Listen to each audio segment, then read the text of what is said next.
नमस्कार दोस्तों, आपका योर टाइम लोकेशन चैनल में स्वागत है। आशा है कि आप लोग इस कोरोना टाइम का भरपूर उपयोग कर रहे होंगे।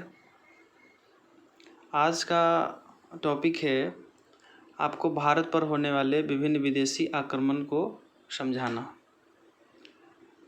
प्रमुख विदेशी आक्रमण जैसे कि ईरानी आक्रमण, सिकंदर का यूनानी आक्रमण, बैक्ट्रिया के ग्रीक या हिंद यूनानी, शक, हिंद पार्थियन या पहलव, कुषाण, अरब आक्रमण, तुर्क आक्रमण, तराइन का युद्ध, चंदावर का युद्ध, मंगोल आक्रमण, तैमूर लंग का दिल्ली आक्रमण, पानीपत का युद्ध, खानवा का युद्ध, चंदेरी का युद्ध, घाघरा का युद्ध, नादिर शाह का दिल्ली आक्रमण, अहमद शाह अब्दाली का आक्रमण, पुर्तगाली ईस्ट इंडिया कंपनी, अंग्रेजी east India company, Dutch east India company, फ्रांसीसी ईस्ट इंडिया कंपनी। इसमें प्राचीन काल से लेकर आधुनिक समय तक के विभिन्न विदेशी आक्रमण का उल्लेख है।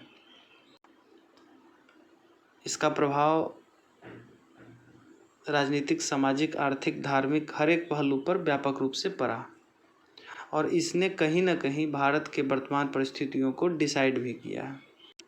तो आज इन विदेशी आक्रमणकारियों के होने वाले आक्रमण के कारण और उसके प्रभाव के बारे में हम चर्चा शुरू करेंगे।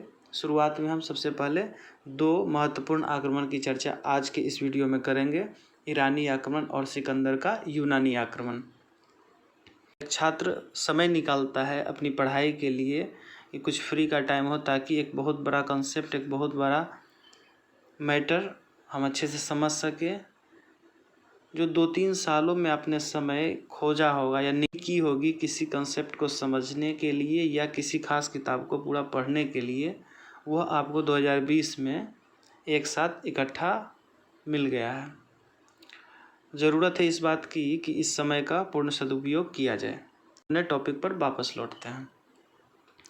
ईरानी आक्रमण यह लगभग 6ठी शताब्दी ईसा पूर्व भारत में उससे महाजनपदों का उदय और उसका व्यापक रूप से विस्तार हो रहा था। साइरस ने बैक्ट्रिया, सिस्तान और मकरान को जीतकर कपीसा यहाँ तक कि हिंदुकुश पर्वतमाला तक के प्रदेश पर विजय पा ली थी। अर्थात ईरानियों की पूर्वी सीमा और भारत का पश्चिमोत्तर भारत की जो सीमा थी वो लगभग एक हो गई थी। अगला महत्वपूर्ण शासक जो है वह है डेरियस प्रथम। यह कंबोज, पश्चिमी गंधार और सिंध को जीतकर अपने संपूर्ण राज्य को 23 प्रांतों में विभाजित करता है और इनके शासक क्षत्रप कहे जाते हैं।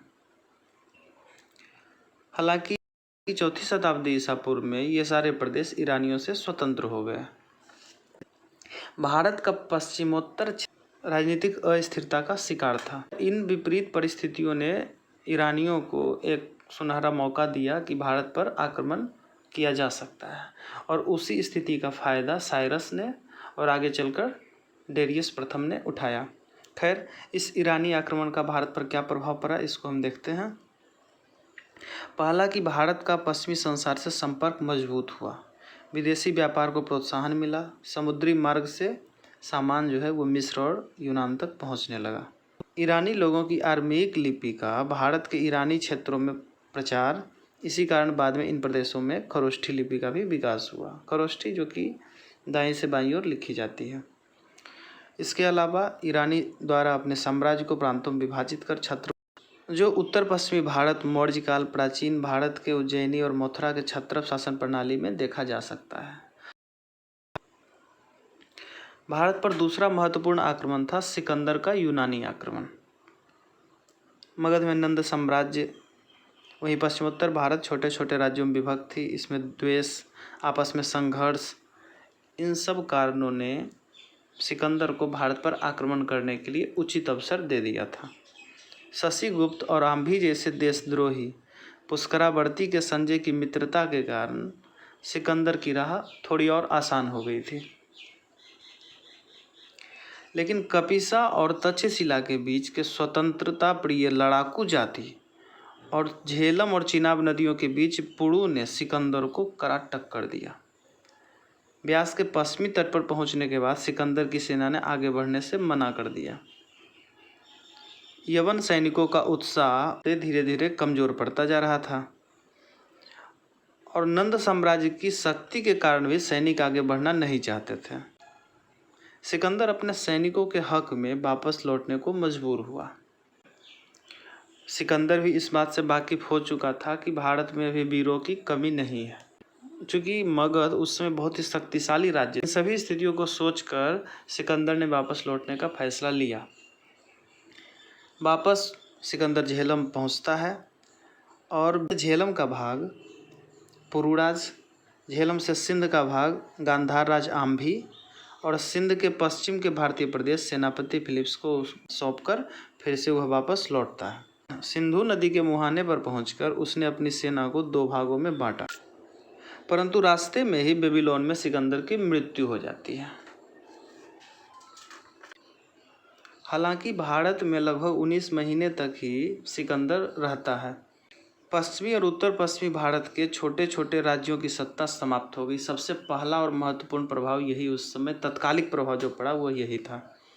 इस आक्रमण ने संगठन, सैन्य शक्ति और योग्य नेतृत्व का होना ही राज्य की सुरक्षा के लिए आवश्यक है, इस पूरे तथ्य को झुठला दिया था। सिकंदर के साथ कई लेखक भी भारत आए, जिससे हमें तत्कालीन पंजाब और सिंध की परिस्थितियों का भी ज्ञान मिलता है। हालांकि उसमें बहुत सारी बातें बढ़ा चढ़ा कर लिखी गई, लेकिन फिर भी बहुत सी तत्कालीन परिस्थितियों की जानकारी हमें उनसे मिल पाती है।